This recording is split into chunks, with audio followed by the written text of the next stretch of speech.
what time it is. It's time for Small Potatoes. Where we give you a naughty tease of our latest Patreon episode. Be sure to subscribe. Links are in the description.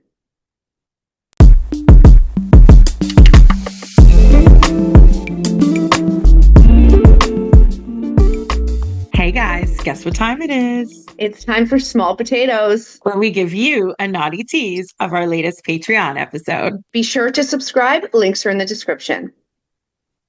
It's a shift at the strip club. It's dance by dance. It's massage client by massage client. Yep. For streetwalkers, it's car you get in after car you get in, right? And so how is it all over the rest of the country compared to what we're familiar with? And over the past few years, we've learned a lot, Riley. We have. I think it's interesting because for us in Toronto, we own a brick and mortar. And girls, although they decide how much they work for us, they work under the company umbrella. And that umbrella brings them advertising, supplies, linens. We do all of the things and house them, so to speak. Yes. But we have learned that in different parts of Canada, it works very differently. It really is that gig to gig kind of lifestyle. And I think there's pros and cons to both. Like there's definitely times we learn things in extreme envy of like, wow, that's all that owner has to do. Right. And I don't know which is the right way. And maybe it's somewhere in between both models. But the more girls we meet that come, maybe they tour at Muse for a bit or we get into conversation with them through Twitter, but they really can't wrap their brains immediately around the fact that we book appointments for them, that we advertise for them, that you actually have to stay till the end of your shift, even if you don't have appointments, because where they come from, it's if I'm not booked at 11 o'clock, why would I be here? There's no walk-in traffic. That Muse does have that. So there's a lot of big differences. And considering we're not like in miles, not that far away from these other people, but it's a very different sex work world, depending on which province or, you know, which area you're in. It's ironic because we're all under the same federal laws, right? And yet each city has its own licensing, its own bylaw structure, even its own coded language for, listen, I've always hated that our attendance license, they're called licensed body rubbers. It's the worst name. We couldn't have thought of something a smidge more elegant than that. Right. Like, we could have even gone with happy ending master. Like, come on. It just is so gross. But at the same time, we are so familiar with that construct. And yet when I think of escort agencies in Toronto, which are not legal, they operate under the radar. I don't know how under the radar they are because they're not hidden, but they work out of venues like condos, which are rented out. And yes, they're scheduled for technically a shift, but there is no walk-in traffic. It's based by bookings only, right? And some agencies are more, fluid, more walk-in, drop-in style of their employees, where it's much like some of these places across the country that a girl can leave if she doesn't have any appointments. And some of them don't. They handle all the advertising and do all the bookings and all the screening that is required, especially for full service work, and those kind of things. And yet I think about our daily list of jobs in a day.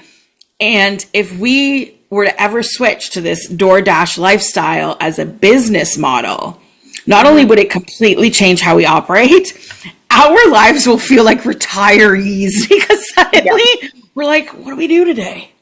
I got nothing on my list because all I had to do was make sure the building opened and that the facilities function, which means repairman, renovations, doors open, doors closed, right?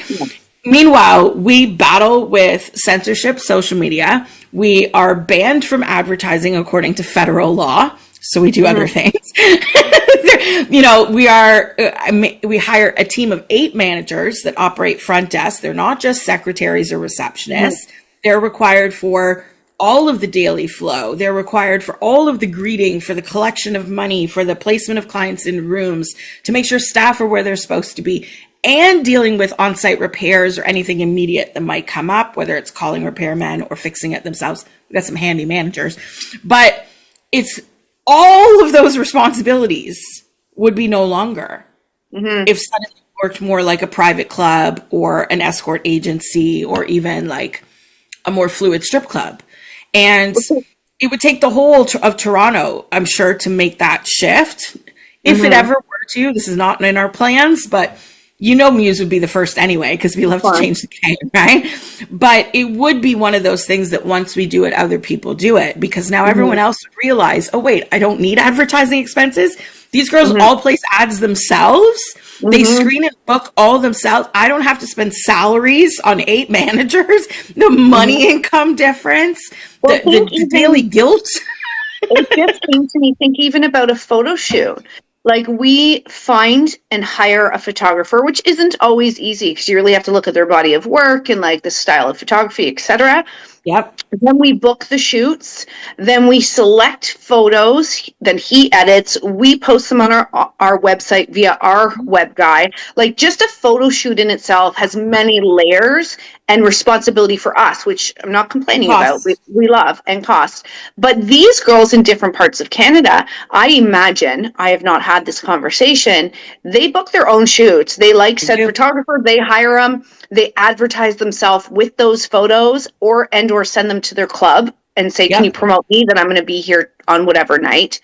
It takes a lot of the pressure off the owners, which I think is really unique, because our girls, and we love our girls, but I feel Toronto, we baby our staff. Like, they almost have little to no responsibility for cultivating clients. It's their responsibility to give great service to keep them coming back. But initially, to get them, that pressure is all on us.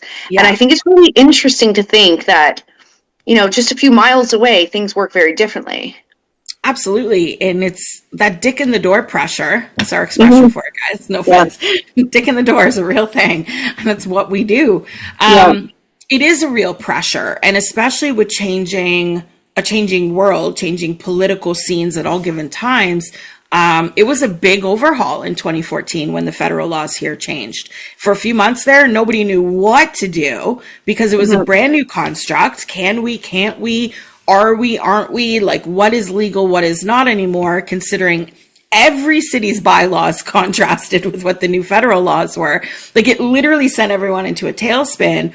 And so even more of that pressure came on us, that we had to not just find a solution, but a law-abiding solution as well. And yet, if there's a slow day, aside from like a snowstorm, there is sometimes too much onus on us for that responsibility. And we, as like two like adults, try to flip the coin back and go, okay, but where are your clients? Like, it's your job. We can get dick in the door once. It's on you to make Bob come back again and again. Yeah. I have no control over that, right? That's between you, his penis, and your attitude, like whatever it is. Blaming the building or the walls, or being like, it's this place or it's this place or this place is slow. This is why I'm a firm believer that busy girls would be busy anywhere they work and slow girls would be slow no matter where they are. And that is much more visible, I think, in our business model and construct of how it is. We can tell very quickly who's doing very well and who's struggling. That would be very difficult to track if a girl was exclusively responsible for advertising, soliciting, and booking her own customers, and then showing up when she needs to see them and not being there when she doesn't. We wouldn't really, not that we would never talk to our staff, but we wouldn't know if Susie's on vacation or just Susie has no bookings this week. Like, which is it?